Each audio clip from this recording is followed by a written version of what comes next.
There's not much more relaxing than just sitting by a fire and chilling out. In today's economy, everything is becoming more expensive, so we are looking for ways to save a buck here or there. Fire starters can add up over time depending on how much you use them. So I'm going to show you 5 DIY fire starters that you can make on your own. And stick around to the end because the best one may really surprise you. So if you're still buying expensive fire starters at the big box store, you're burning money. Today we are putting 5 different DIY fire starters to a side-by-side burn test to see which one deserves a permanent spot in your camping gear. Our first contender is a heavy-duty camping candle made entirely from melted candle wax and raw wood chips in a tin can. This works great as a burner or what people call a camping candle. Beware, the can gets very hot, but it burns for a while because it's dense and it's waterproof, and the sheer volume of fuel in this thing makes it an absolute beast. Then we're going ultra compact and waterproof. I took standard cardboard boxes, sliced them into about 3/4 of an inch wide, and packed them in this tight waterproof container.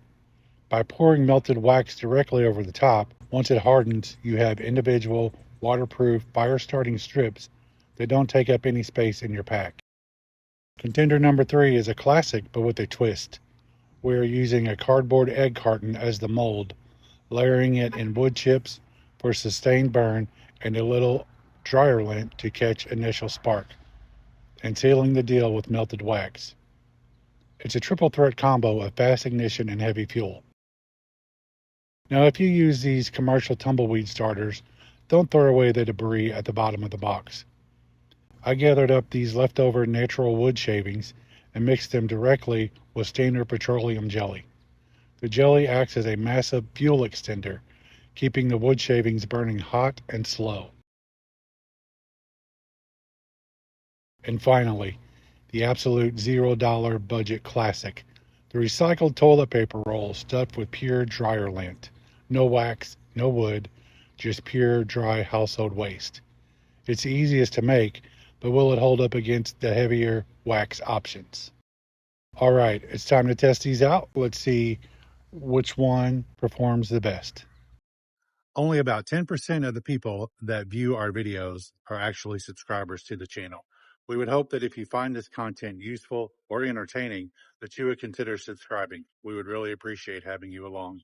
I did like the cardboard wax strips. I did not know how those were going to work out, but they had a nice little sustained burn and caught fire fairly decently. The camping candle definitely gets super hot and burns for a long time. However, being in that tin can makes it very hot and you will burn yourself. So if you're going to use these, you're going to have to find something to be able to grab a hold of them to move them around. My clear cut number 1 on this, which totally surprised me, is the egg cartons. I knew that the egg carton would burn. I just didn't know how well or how long it would burn. Of all of the fire starters I tested, this is actually the only one that I ended up taking out of the fire and putting out so that I would have time to complete all of the tests. So which of these fire starters did you like best? Any of them you want to try?